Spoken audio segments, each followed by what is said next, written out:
You know what's funny? We spend the first year of our lives learning to walk, and then somewhere around retirement age, we start worrying about whether we'll be able to keep doing it. But here's the thing. In Japan, you'll see folks in their 80s and 90s getting down on the floor to garden, squatting at the market, and walking upstairs without giving it a second thought. Makes you wonder what they know that we don't, right? Well, I've got news for you. It's not some magical pill or secret herb. It's way simpler than that, and honestly, kind of brilliant. Japanese elders don't do one big workout and call it a day. Instead, they weave about 20 simple movements into their everyday lives, from the moment they wake up until they go to bed. These aren't fancy gym exercises, they're just life, but done in a way that keeps their bodies working like well-oiled machines. And before you say, "Oh, that's just genetics," or "they're different over there," let me stop you right there. The human body is the human body, no matter where you live. What's different is how they use it. So grab a cup of tea, get comfortable, and let me walk you through these movements. Who knows? By the end of this, you might just find yourself sitting on the floor instead of that recliner. The morning wake-up stretch. First thing Japanese elders do when they wake up. They don't just throw the covers off and bolt out of bed. That's a young person's game, and honestly, even young people shouldn't do it. Instead, they take a moment while still lying down to do some gentle stretches, reaching their arms overhead, pointing and flexing their feet, maybe doing some ankle circles. It's like they're saying good morning to every part of their body before asking it to do any work. Think about it. You wouldn't start your car on a freezing morning and immediately floor it, would you? Your body deserves the same courtesy. This simple habit gets the blood flowing and tells your joints, "Hey, we're about to get moving, so wake up." Takes maybe 2 minutes, but it sets the tone for the whole day. The floor, sit down, and stand up. Here's where it gets interesting. Many Japanese homes traditionally have low tables, which means sitting on the floor is just part of daily life. And getting down to the floor and back up again, that's one of the best exercises you can do, period. It works your legs, your core, your balance, everything. Now I know what you're thinking. I can't get down on the floor, and if I do, I'll need a crane to get me back up. But here's the secret. Japanese elders do this so often that they never lose the ability. It's like that old saying, use it or lose it. And if you have lost it, you can get it back with practice. Start by holding on to something sturdy. Lower yourself down slowly, then work your way back up. Do it once a day, and in a few weeks, you'll be surprised at how much easier it gets. The deep squat, the Asian squat. You've probably seen pictures of people in Asia doing this deep squat. Feet flat on the ground, bottom almost touching their heels, completely comfortable. In Japan, elderly folks might squat like this while gardening, waiting for a bus, or just taking a rest. It's called the Asian squat, and it's a position that Western cultures have mostly abandoned in favor of chairs. This squat is gold for your hips, knees, and ankles. It keeps all those joints flexible and strong. Plus, it's great for your digestion and your posture. You don't have to go full depth right away.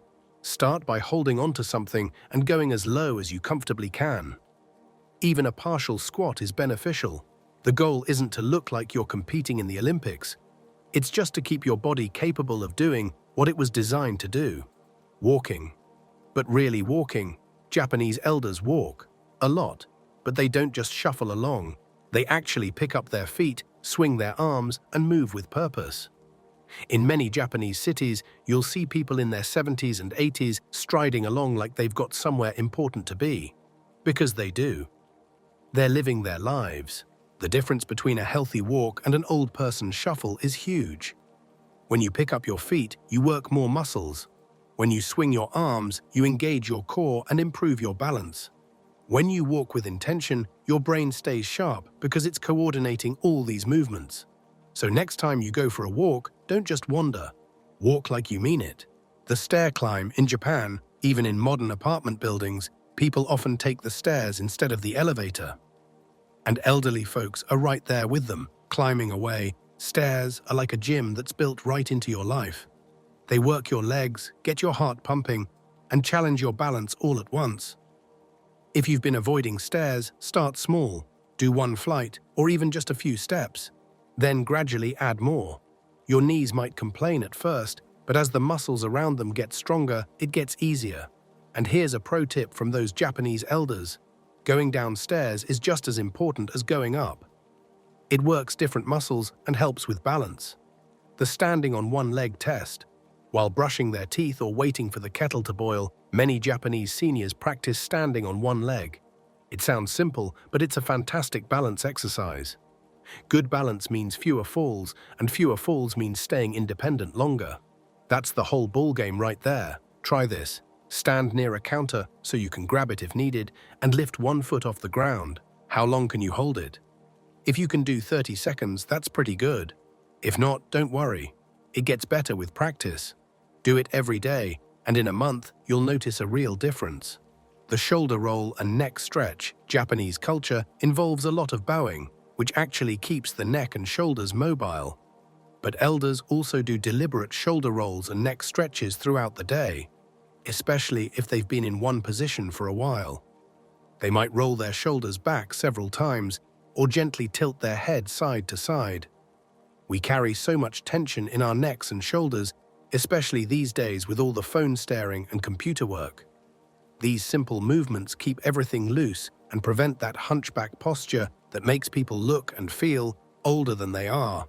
The seated spine twist, sitting in a chair or on the floor, Japanese elders often do gentle twists, turning their upper body to look behind them while keeping their hips forward. This keeps the spine flexible and helps with all sorts of daily activities, from backing up the car to reaching for something on a shelf.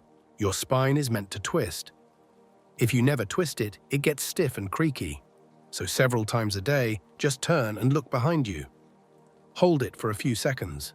Feel that gentle stretch. It feels good, doesn't it? That's your body saying thank you. The wrist and finger movements. In Japan, there's still a lot of manual work, chopping vegetables with a knife, writing with a pen, working in the garden. All of this keeps the hands and wrists nimble. Even if you're not doing these specific activities, you can keep your hands working well with simple exercises. Make fists and open them, circle your wrists, touch each finger to your thumb. Strong, flexible hands mean you can keep doing the things you love. Cooking, crafting, playing with grandkids. Plus, the connection between hand movement and brain health is real. Keep your hands moving, keep your mind sharp. The hip circles and leg swings. Before walking or doing any activity, many Japanese elders do a few hip circles or leg swings. Stand on one leg, holding something if needed, and swing the other leg forward and back or side to side. Or put your hands on your hips and make circles with your hips. These movements wake up the hip joints and the muscles around them. Your hips are crucial for walking, standing, and basically everything you do on your feet.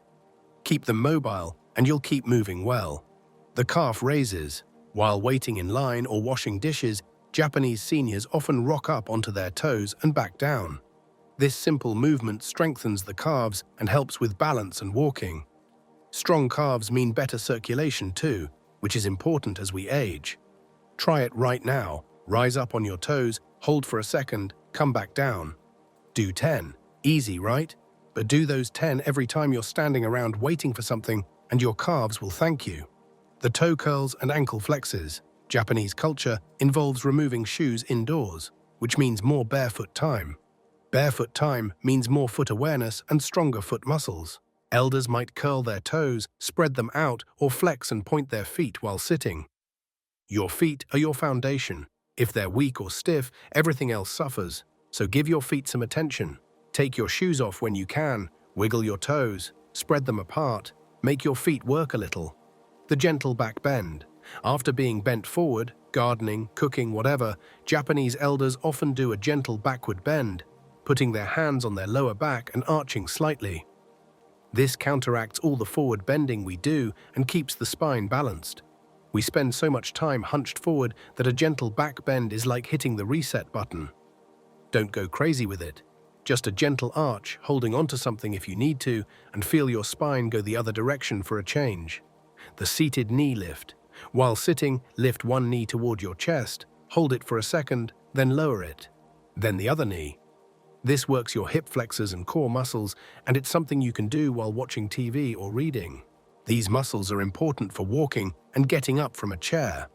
And since you're sitting anyway, why not give them a little workout? The wide-legged stance. Japanese elders often stand with their feet wider than shoulder-width apart when doing tasks that require stability. This wider stance improves balance and reduces the risk of falling. It's not about doing an exercise, it's about positioning yourself smartly. Next time you're standing at the counter or the sink, try widening your stance. Feel more stable. That's your center of gravity getting lower and your base of support getting bigger. Simple physics, but it makes a real difference. The mindful breathing. Throughout the day, Japanese seniors take moments to breathe deeply and intentionally. Maybe while having their morning tea, or looking out the window, or before a meal. Deep breathing isn't just good for stress. It's good for your core muscles and your overall health. Try it. Breathe in slowly through your nose, let your belly expand, then breathe out slowly through your mouth. Do 5 deep breaths. Notice how it makes you feel more centered and aware. That's a movement too. Your diaphragm, your ribs, your whole core is working. The gradual position changes. Japanese elders don't jump up quickly. They don't spin around fast. They move deliberately, giving their bodies and their blood pressure time to adjust. When standing up from sitting, they might pause for a moment. When turning, they move their whole body instead of twisting suddenly. This isn't being slow, it's being smart. Sudden movements can cause dizziness or loss of balance. Gradual, controlled movements keep you safe and steady. The active housework. In Japan, housework is seen as a form of movement, not just a chore. Sweeping, wiping, folding. These are all done with intention and presence.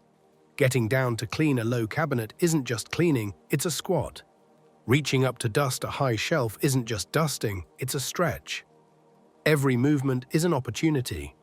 When you fold laundry, you're working your hands and arms. When you sweep, you're working your core and shoulders. It's all exercise if you approach it that way. The outdoor time. Japanese elders spend time outside. They might tend a small garden, feed the birds, or just sit in the sun. Being outside means navigating different terrains, grass, gravel, slight inclines. This is amazing for balance and coordination. Plus, sunshine means vitamin D, which is crucial for bone health. Fresh air is good for your mood, and the varied visual environment is good for your brain. So get outside every day if you can. Even if it's just for 15 minutes. The social movement. In Japan, elderly people often move in the context of social activity. Walking to meet a friend, doing group exercises in the park, participating in community events. When movement is social, it doesn't feel like exercise. It feels like living. Find ways to move with others. Take walks with a friend. Join a class. Movement is easier and more fun when you're not doing it alone. The wrap-up. It's about life, not exercise. Here's what makes the Japanese approach so brilliant. They don't think of these as 20 exercises they have to do. They're just living their lives in a way that keeps their bodies working. They're not trying to be fitness enthusiasts. They're just being functional humans. You don't need to do all 20 of these movements every single day. That's not the point. The point is to start weaving more movement into your regular life. Start with a few that feel doable. Maybe it's the morning stretch and the stair climb. Maybe it's standing on one leg while the coffee brews. Whatever you choose, do it consistently. Because here's the truth. Your body at 70 or 80 or 90 can be remarkably capable if you've kept it moving. Those Japanese elders aren't superheroes with special genetics. They just never stopped asking their bodies to do normal human things. And their bodies, grateful for the work, kept on working. So what do you say? Ready to move a little more like a Japanese elder? Your future self, the one who can still get down on the floor to play with great-grandkids, will thank you for starting today.